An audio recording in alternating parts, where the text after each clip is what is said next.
అందరికీ నమస్కారం. ఈరోజు ఉదయం లేవగానే ఇది పెద్ద షాకింగ్ న్యూస్ మాకు.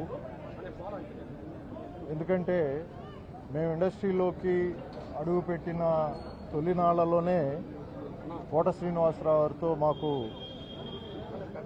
అనుబంధం ప్రారంభమైంది. ఎందుకంటే మా గురువు గారు టి కృష్ణ గారు దర్శకత్వం వహించినటువంటి వందే మాతరం చిత్రం ద్వారా ఆయన మెయిన్ క్యారెక్టర్ విలన్గా చేయడం జరిగింది. అలాగే వందే మాతరం శ్రీనివాసు, నేను కానీ, రాజశేఖర్ గారు కానీ, కోటా గారు కానీ మేమందరం ఆ చిత్రం ద్వారానే బయటికి రావడం జరిగింది. శ్రీనివాస్కి అయితే ఆ సినిమా పేరే ఇంటి పేరు అయిపోయింది. అలా రేపటి పౌరులు కానివ్వండి, ఇలాంటి ప్రతిఘటన, ఇలాంటి ఎన్నో మంచి చిత్రాలని మా గురువుగారి దర్శకత్వంలో కోట శ్రీనివాసరావు గారు నటించడం జరిగింది. ఆ తర్వాత నేను కోడైరెక్టర్గా వర్క్ చేసినటువంటి మామగారు చిత్రానికి ఆయన అద్భుతమైన క్యారెక్టర్ చేశారు. దానిలో ఎడిటర్ మోహన్ గారు, అలాగే ముత్యాల సుబ్బయ్య గారు నిర్మించిన సినిమాలో ద్వారా మా అనుబంధం మరింత బలపడింది.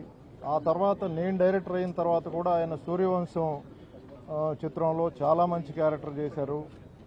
అలా అంచెలంచెలుగా డిఫరెంట్ స్టేజెస్లో ఆయన లేటుగా ఇండస్ట్రీకి ఎంటర్ అయినా కూడా లెజెండరీ యాక్టర్గా ప్రూవ్ చేసుకున్నారు. మన సోదరుడు రవి చెప్పినట్టు ఆర్టిస్టులకనే కాదు, కళాకారులకి చావు అనేది భౌతికమే కావచ్చు, ఎప్పటికీ ప్రేక్షకుల మనసుల్లో నిలిచిపోయేలా ఉండే అద్భుతమైన నటుడు ఆయన. జంజాల్ గారి దర్శకత్వంలో ఆయన నటించినటువంటి అహనా పెళ్ళంట అనేది నా ఆల్ టైమ్ ఫేవరెట్స్లో ఒక సినిమా.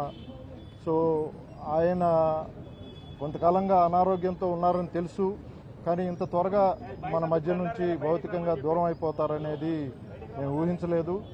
సో ఇది మాకందరికీ షాకింగ్ న్యూస్. సో ఆయన మృతికి నా సానుభూతిని తెలియజేస్తూ ఆయన కుటుంబానికి నా ప్రగాఢ సానుభూతిని తెలియజేస్తున్నాను.